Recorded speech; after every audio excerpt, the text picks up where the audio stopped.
Hello everyone, welcome to the Economia. आज हम पढ़ेंगे प्रोडक्शन पॉसिबिलिटी कर्व के बारे में।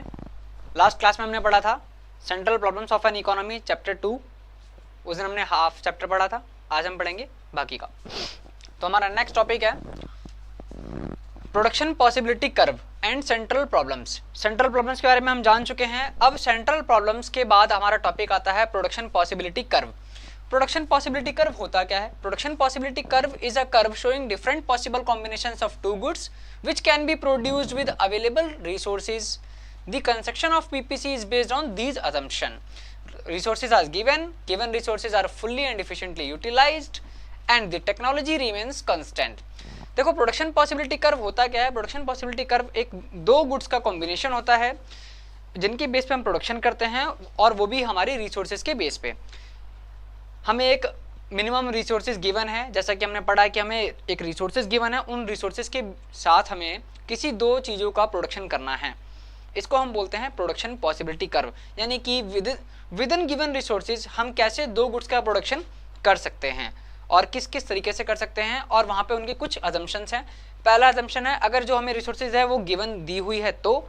सेकेंड है given resources are fully and efficiently utilised, यानी कि जो रिसोर्सेज हमें दी हुई है उसका हमने फुल्ली यूटिलाइज किया है, एफिशिएंटली यूटिलाइज किया है या नहीं किया है।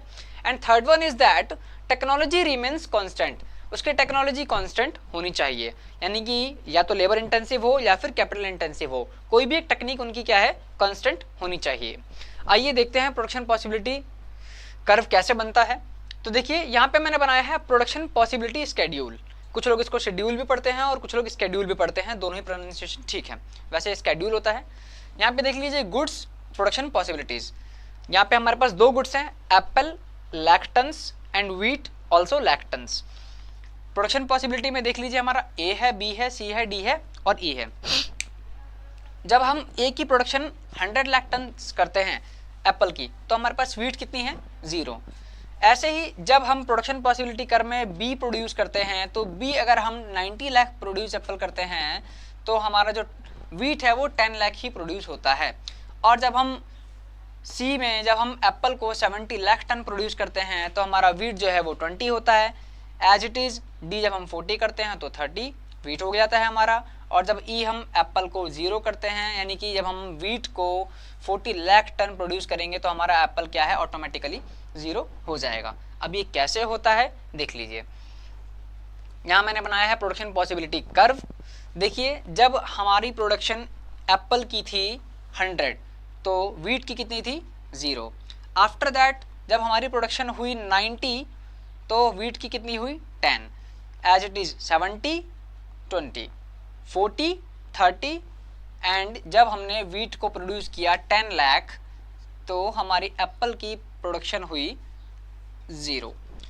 इसी को बोलते हैं प्रोडक्शन पॉसिबिलिटी कर्व। कहने का मतलब ये है कि जैसे जैसे हमने इसका प्रोडक्शन करना ज़्यादा स्टार्ट कर दिया वैसे वैसे एप्पल का प्रोडक्शन क्या हो गया, हमारा रिड्यूस होने लग गया। कहने का सीधा सीधा मतलब है जब भी हम जैसे भी हमें दो रिसोर्सेज गिवन हैं और अगर हम पहले रिसोर्सेज को अगर हम घटाना स्टार्ट कर दें, यानी कि कहने का मतलब है अगर हम ए और बी दो चीज़ें हम प्रोड्यूस कर रहे हैं, हम ए को पहले जितना प्रोड्यूस करते थे अब हमारे पास एक और गुड्स आ गई बी को हम जब ज़्यादा प्रोड्यूस करने लग जाएंगे तो ये हमारा ऑटोमेटिकली क्या है, सेक्रीफाइस होने लग जाएगा। इसीलिए इसको बोलते हैं production of two possible combination of goods. ये है हमारा production possibility curve. Production possibility curve को हम production possibility curve, transformation curve और प्रोडक्शन पॉसिबिलिटी फ्रंटियर के नाम से भी जानते हैं। तो ये होता है हमारा प्रोडक्शन पॉसिबिलिटी कर्व। अब इसकी कौन कौन सी कंडीशंस होती हैं, कैसे कैसे इसमें और भी सारी चीज़ें ऐड होती हैं, वो मैं आपको बताऊंगा। तो देखिए यहाँ पे है हमारा PPC helps in identifying attainable and unattainable combination. बता दूं आपको अटेनेबल क्या होता है और अनअटेनेबल क्या होता है। सपोज कर लीजिए कि हमारे पास कोई भी गुड है और हम उसको यूटिलाइज कर रहे हैं। अगर हमने उसको अच्छी तरह से यूटिलाइज कर लिया तो उसे हम बोलेंगे अटेनेबल। इसके और भी वर्ड्स होते हैं, फुलर यूटिलाइजेशन, ऑप्टिमम यूटिलाइजेशन, जिसे हम अभी आगे पढ़ेंगे। अटेनेबल वो होता है जिसे हमने नॉर्मली हमारा सफिशिएंट हिसाब से हमने यूज़ किया। अनअटेनेबल वो होता है जिसे हमने ज़रूरत से ज़्यादा यूज़ कर लिया। फॉर एग्जांपल के तौर पे हम एक मशीनरी परचेज करते हैं और उस मशीनरी की एस्टिमेटेड लाइफ होती है 10 ईयर्स, बट हम उसको 10 ईयर्स के इंस्टेड में हम उसको 12 ईयर्स चला रहे हैं। इट मीन्स हमने उसको अनअटेनेबल तरीके से यूज़ किया है, वो अब ओवर यूज़ हो चुकी है और over use and excess of everything is bad, जैसा कि हम जानते हैं। तो अटेनेबल पॉइंट हमारा वही पॉइंट होता है, अटेनेबल कॉम्बिनेशन हमारा वही कॉम्बिनेशन होता है जिसमें हमने हमारे रिसोर्सेज का इस्तेमाल ज़रूरत से ज़्यादा कर लिया हो, उसे हम अनअटेनेबल बोलते हैं। अटेनेबल वो होता है जिसे हमने ऑप्टिमम यूज़ किया हो या जो अंडर यूटिलाइज रह गया हो। कहने का मतलब है कि देखिए एक और पीपीसी मैंने यहाँ बना रखा है, इस पीपीसी के हिसाब से देखिए आप, ये पॉइंट है जो हमारे इस पीपीसी के बाहर है, इसे हम बोलेंगे अनअटेनेबल, क्योंकि इस पॉइंट में हमने रिसोर्सेज को ओवर यूज कर लिया है। क्या कर लिया है? Over use of resources.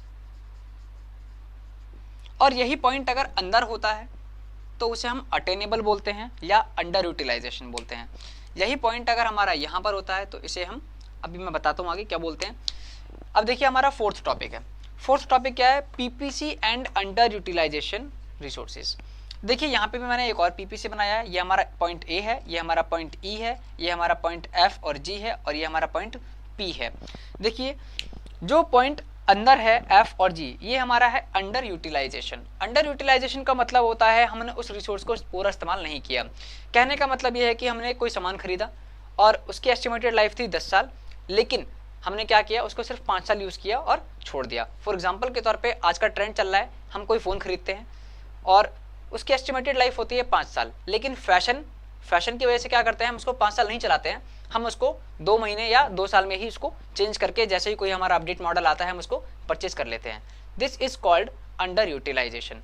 ऐसा बहुत सारे इसके एग्जाम्पल्स दे सकते हैं हम। फॉर एग्जाम्पल हम रेस्टोरेंट में जाते हैं, वहाँ हम खाना खरीदते हैं, पूरा नहीं खाते, छोड़ देते हैं। इट मीन्स हमने उसको क्या किया, अंडर यूटिलाइज किया। तो ये होता है हमारा अंडर यूटिलाइजेशन ऑफ रिसोर्सेज। ये 2 पॉइंट हैं, एफ और जी हमारे अंडर यूटिलाइजेशन है। नेक्स्ट है हमारा पी। देखिए पी जो पॉइंट है ये प्रोडक्शन पॉसिबिलिटी कर्व की लाइन पे है। जब ये पॉइंट लाइन पे हो इसका मतलब है हमने रिसोर्सेज को फुलर एंड ऑप्टिमम यूटिलाइज किया है। फुलर एंड ऑप्टिमम यूटिलाइज का मतलब है हमने जो मशीनरी हमने 10 साल के लिए खरीदी थी उसको हमने 10 साल ही यूज़ किया और उसके बाद हमने उसको स्क्रैप में डाल दिया। इट मीन्स वो क्या हो गया, हमारा फुलर यूटिलाइजेशन हुआ। हमने खाना परचेज किया और हमने उसको पूरा फिनिश कर दिया। ये हमारा फुलर यूटिलाइजेशन ऑफ रिसोर्सेज होता है। ठीक है, हमारा नेक्स्ट टॉपिक है, 5th टॉपिक है, जिसमें हमने क्या लिखा है, growth of resources and potential level of output. Growth of resources and potential level of output का मतलब सीधा सीधा है। ग्रोथ ऑफ रिसोर्सेज का मतलब है जैसे जैसे हमारे रिसोर्सेज बढ़ेंगे वैसे वैसे हमारी प्रोडक्शन भी बढ़ेगी। कहने का मतलब यह है कि देखिए यहाँ पे ये जो है, ये वाला जो कर्व बना है हमारा, ये हमारा इनिशियल कर्व है, क्योंकि यहाँ पे इनिशियल रिसोर्सेज हैं। अब हमें और ज़्यादा प्रोडक्शन की ज़रूरत थी, और जब हमें ज़्यादा प्रोडक्शन की ज़रूरत कब होती है, जब हमारे पास रिसोर्सेज ज़्यादा होते हैं।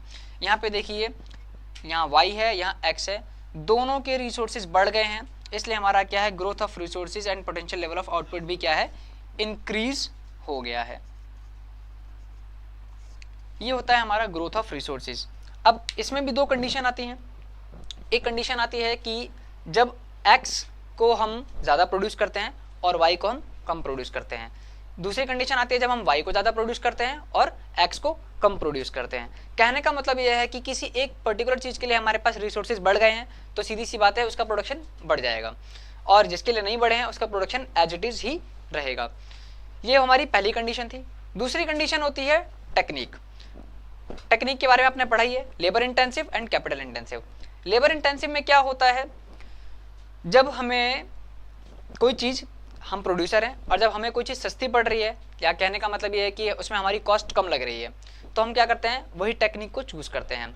तो हमें उस व्हाट टू प्रोड्यूस या how to produce, what to produce में हम ये चूज़ करते हैं कि हमें क्या बनाना है, हाउ टू प्रोड्यूस में हम टेक्निक चूज़ करते हैं। उस टेक्निक के बेस पे इसमें ही 2 पॉइंट बनते हैं।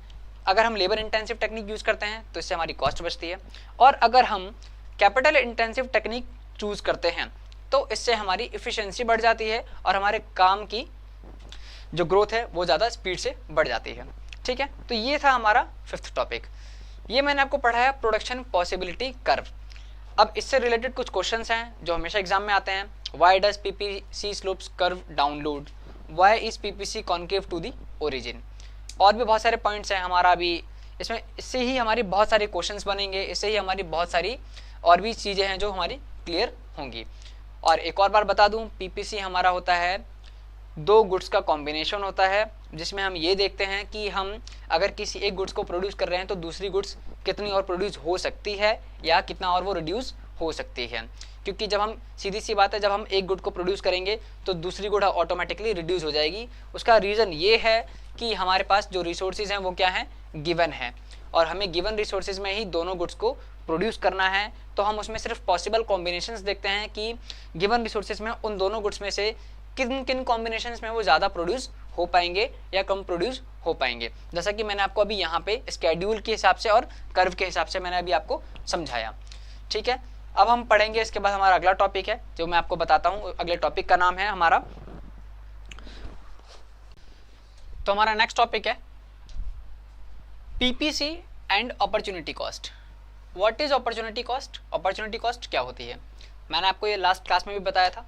नेक्स्ट बेस्ट अल्टरनेटिव यूज को भी हम अपॉर्चुनिटी कॉस्ट बोलते हैं। आइए एक बार डेफिनेशन के थ्रू देखते हैं।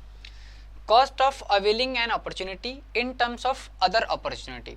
Opportunity cost is the cost of shifting resources from one use to another. कहने का मतलब है अवेलेबल, हमारे पास कोई दूसरी अपॉर्चुनिटी अवेलेबल है, उसको हम यूज़ करते हैं, उसे हम बोलते हैं अपॉर्चुनिटी कॉस्ट।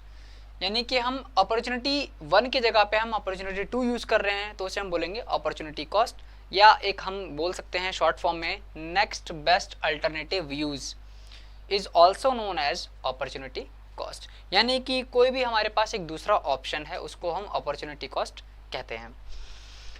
नेक्स्ट टॉपिक है हमारा स्लोप ऑफ पीपीसी। पीपीसी के कितने स्लोप होते हैं? It slopes downward from left to right, it is concave to the point of origin. Why PPC slopes downward? PPC का जो स्लोप है वो डाउनवर्ड क्यों होता है? PPC slopes downward because with given resources increase in output of good 2 is possible when there is decrease in output of good 1। कहने का मतलब है कि अगर पीपीसी स्लोप डाउनवर्ड होता है तो वो इसलिए होता है क्योंकि जैसे जैसे हम गुड 2 का यूज़ ज़्यादा करते हैं या गुड 2 का प्रोडक्शन ज़्यादा करते हैं, वैसे वैसे हमारे प्रोडक्शन जो है गुड 1 का वो क्या हो जाएगा, डिक्रीज हो जाएगा। और ये मैंने आपको बताया भी, कॉम्बिनेशन ऑफ 2 गुड्स में पीपीसी में, ये उसी वजह से हमारा क्या है, पीपीसी हमेशा डाउनवर्ड स्लोप होता है, क्योंकि जब तक कोई एक चीज़ सेक्रीफाइस नहीं होगी तब तक दूसरी चीज़ हमारी क्या है, बढ़ेगी नहीं। ठीक है, नेक्स्ट है हमारा why is PPC concave to the origin. PPC origin के कनकेव क्यों होता है?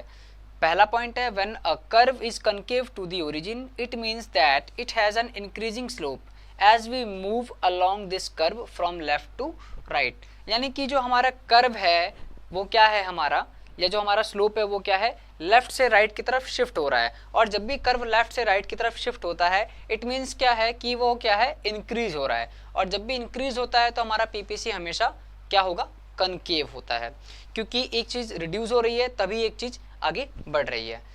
सेकेंड पॉइंट है हमारा since slope of PPC is equal to marginal opportunity cost, increasing slope implies increasing marginal opportunity cost. कहने का मतलब है जैसे जैसे मार्जिनल अपॉर्चुनिटी कॉस्ट बढ़ती जाएगी स्लोप ऑफ पीपीसी क्या है हमारा, कनकेव होता जाएगा।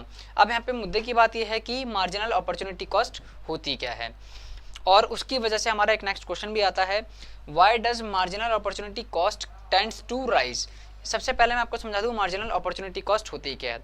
एक बहुत अच्छा एग्जाम्पल लूँगा, एग्जाम्पल के थ्रू आपको समझाता हूँ।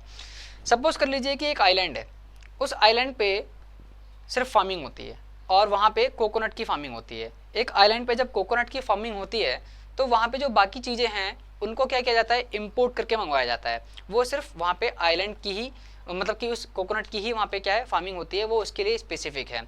और बाकी चीज़ें वहाँ से हम क्या करते हैं, कहीं दूसरी जगह से इम्पोर्ट करवाते हैं। अब फॉर एग्जाम्पल के लिए वहाँ पे क्या है, राइस की डिमांड ज़्यादा आ रही है।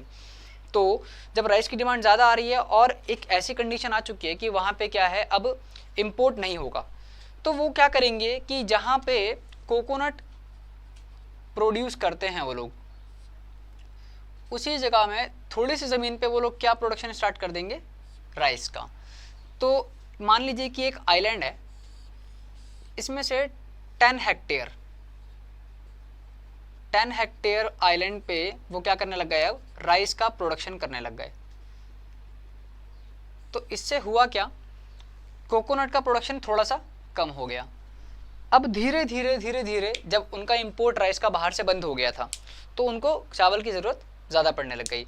अब जब चावल की ज़रूरत ज़्यादा पड़ने लग गई और वो कहीं और से इंपोर्ट नहीं कर पा रहे थे, और जिस जगह पे वो सिर्फ और सिर्फ कोकोनट का प्रोडक्शन करते थे, अब वहाँ पे उन्होंने राइस का प्रोडक्शन भी स्टार्ट कर दिया है। धीरे धीरे इन्होंने 10 हेक्टेयर का स्टार्ट किया। जैसे जैसे उन्हें और ज़्यादा डिमांड बढ़ गई और जैसे जैसे उन्हें और ज़्यादा ज़रूरत पड़ने लग गई, उन्होंने क्या कर दिया, इसको 20 हेक्टेयर कर दिया। देन अकॉर्डिंग टू नीड उन्होंने 30 हेक्टेयर कर दिया। तो जैसा कि आप लोग देख सकते हैं, पहले वहाँ पे सिर्फ कोकोनट प्रोड्यूस किया जाता था, अब वहाँ पे क्या है, धीरे धीरे राइस का भी प्रोडक्शन स्टार्ट हो गया। तो इसके लिए, इसको और अच्छे से समझने के लिए अब हम अगला डेफिनेशन पढ़ेंगे। Why does marginal opportunity cost tend to rise. तो मार्जिनल अपॉर्चुनिटी कॉस्ट जो है वो हमेशा बढ़ती क्यों है, और यही जो मैंने आपको एग्जाम्पल दिया है, इसका जो आंसर है वो इस क्वेश्चन में है। Marginal opportunity cost tends to rise, बढ़ती है क्योंकि because as resources are continuously shifting from opportunity one to opportunity two. जैसे जैसे मार्जिनल अपॉर्चुनिटी कॉस्ट बढ़ेगी, वैसे वैसे क्या होगा, जो रिसोर्सेज हैं वो अपॉर्चुनिटी 1 से अपॉर्चुनिटी 2 पे शिफ्ट होने लग जाएंगे। और जब ये कॉन्स्टेंटली और कंटिन्यूसली शिफ्ट होने लग जाते हैं, तो क्या होता है, जो जगह या देयर एग्जिस्टिंग स्पेशलाइज्ड डिस्टर्ब, तो वहाँ की जो स्पेशलाइज्ड एग्जिस्टिंग जो स्पेसिफिकेशन होती है वो डिस्टर्ब हो जाती है। जैसे कि यहाँ पे सिर्फ और सिर्फ कोकोनट बनाया जाता था या कोकोनट की खेती होती थी, बट यहाँ पे अब कोकोनट के इंस्टीड में राइस की खेती होने लग गई। तो यहाँ पे जो इसकी स्पेसिफिकेशन थी इस आइलैंड पे, वो क्या हो गई, धीरे धीरे ख़त्म होने लग गई। जैसे जैसे वो ख़त्म होने लग गई, when specialised use of resources increasing disturb, जैसे जैसे वो डिस्टर्ब होता जाएगा, the loss of output must be increasing. तो हमारा जो आउटपुट है वो क्या होगा, उसका लॉस भी बढ़ता चला जाएगा। और इसी को हम बोलते हैं मार्जिनल अपॉर्चुनिटी कॉस्ट, जहाँ पे वो धीरे धीरे टेंड टू राइज होते हैं। ये था हमारा मार्जिनल अपॉर्चुनिटी कॉस्ट। इस चैप्टर में हमने स्टार्टिंग से प्रॉब्लम्स पढ़ा, प्रॉब्लम्स के बाद हमने पीपीसी पढ़ा, पीपीसी के बाद हमने पीपीसी के कंडीशंस पढ़ी, कंडीशंस के बाद हमने ये 2-3 क्वेश्चंस पढ़े। ये चैप्टर हमारा chapter 2 central problems of an economy with the production possibility curve हमारा यहीं ख़त्म होता है। आपको अगर इसमें कोई डाउट है, आप मुझे कमेंट सेक्शन में पूछ सकते हैं, या लास्ट क्लास में जो भी आपकी कोई भी डाउट हो तो आप मुझे कमेंट करके बताइए, मैं आपको हो सकता है वहाँ पे भी आपको रिप्लाई दे दूँगा। एंड इसमें कोई भी आपको कमी लगी हो तो वो भी आप मुझे बताइए। एंड बाकी हम मिलते हैं नेक्स्ट चैप्टर में, चैप्टर नंबर 3, और तब तक के लिए बाय।